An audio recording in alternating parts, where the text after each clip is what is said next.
Halo guys, jumpa lagi masih di channel kita tercinta. Kali ini kita ke kasus lagi guys terkait dengan penganiayaan anak di bawah umur atau anak di bawah umur terlibat kasus penganiayaan, maksudnya begitu. Jadi masih banyak orang-orang yang bertanya ya tentang umur berapa sih anak itu bisa dipidana penjara sebenarnya sesuai dengan undang-undang dan hukum yang berlaku di Indonesia. Pasalnya banyak orang yang beranggapan bahwa anak yang masuk dalam kategori di bawah umur itu tidak dapat diproses hukum pidana. Seperti rasa penasaran netizen ya terhadap Agnes, pacarnya Mario Dandi yang kemarin menganiaya David sampai koma gitu. Itu netizen masih penasaran bisa nggak sih Agnes ini dibawa ke pidana gitu, karena dia masih di bawah umur kan.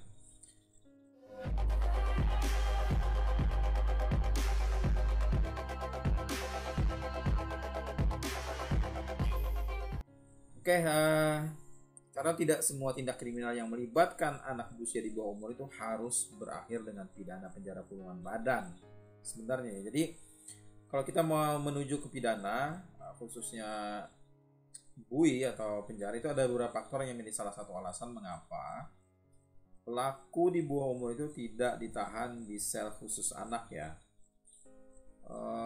Karena ada beberapa alternatif hukuman bagi anak itu selain penjara sebenarnya.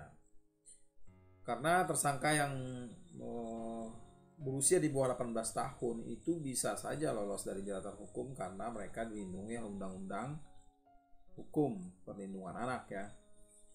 Sebab hakim itu berpandangan bahwa hidup di penjara itu bisa merampas kemerdekaan anak-anak, tumbuh kembang mereka gitu untuk mencapai cita-cita yang mereka inginkan.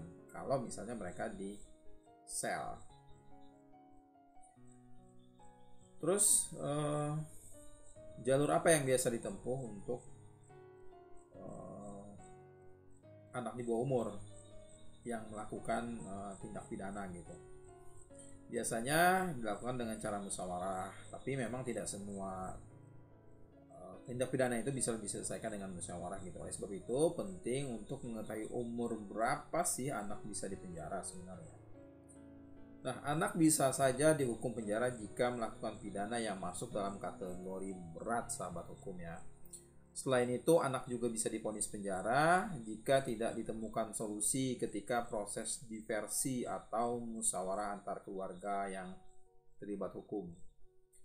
Usia 12 tahun itu secara relatif sudah memiliki kecerdasan emosional, mental, dan intelektual yang stabil sesuai psikologi anak dan budaya bangsa Indonesia di umur 12 tadi.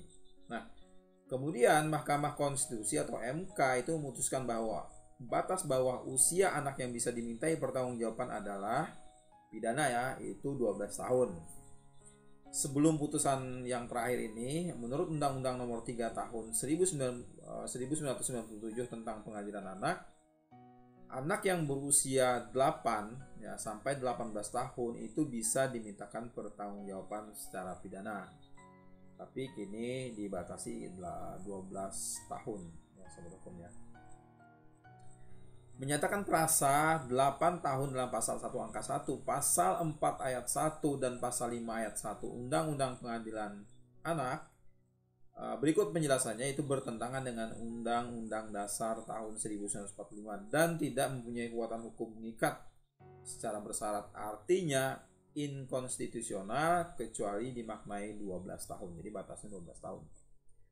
Dalam pertimbangannya, Mahkamah Konstitusi itu menyatakan perlu menetapkan batas umur bagi anak untuk melindungi hak konstitusional anak, terutama hak terhadap perlindungan dan hak untuk tumbuh dan berkembang.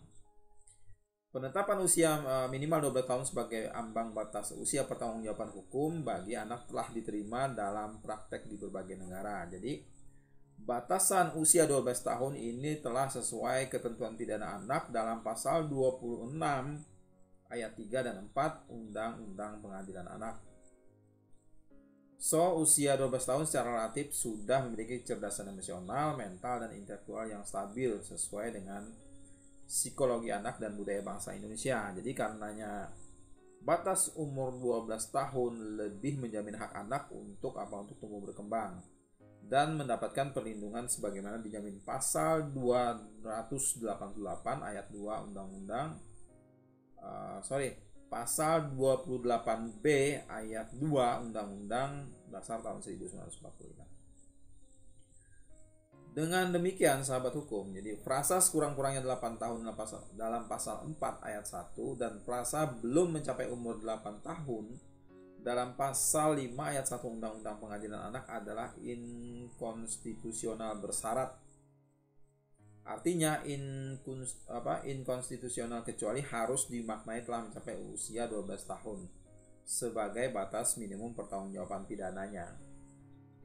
Meski pasal 1 ayat 1 Undang-Undang Pengadilan Anak yang menyatakan anak adalah orang yang dalam perkara anak nakal telah mencapai 8 tahun, tetapi belum mencapai 18 tahun dan belum menikah, tidak dimintakan pengujian. Namun pasal ini merupakan jiwa atau ruh dari Undang-Undang Pengadilan Anak. Lagi pula dalam perkara pengujian undang-undang itu tidak mengenal ultra petita atau melebihi apa yang diminta. Sebab undang-undang merupakan satu kesatuan sistem. Jadi jika sebagian pasalnya dinyatakan tidak mempunyai kekuatan hukum mengikat, maka pasti akan berpengaruh terhadap pasal-pasal lain yang tidak diuji. Sehingga batas usia minimum sesuai pasal 1 ayat 1 harus disesuaikan agar tidak bertentangan dengan Undang-Undang Dasar tahun 1945, yaitu 12 tahun.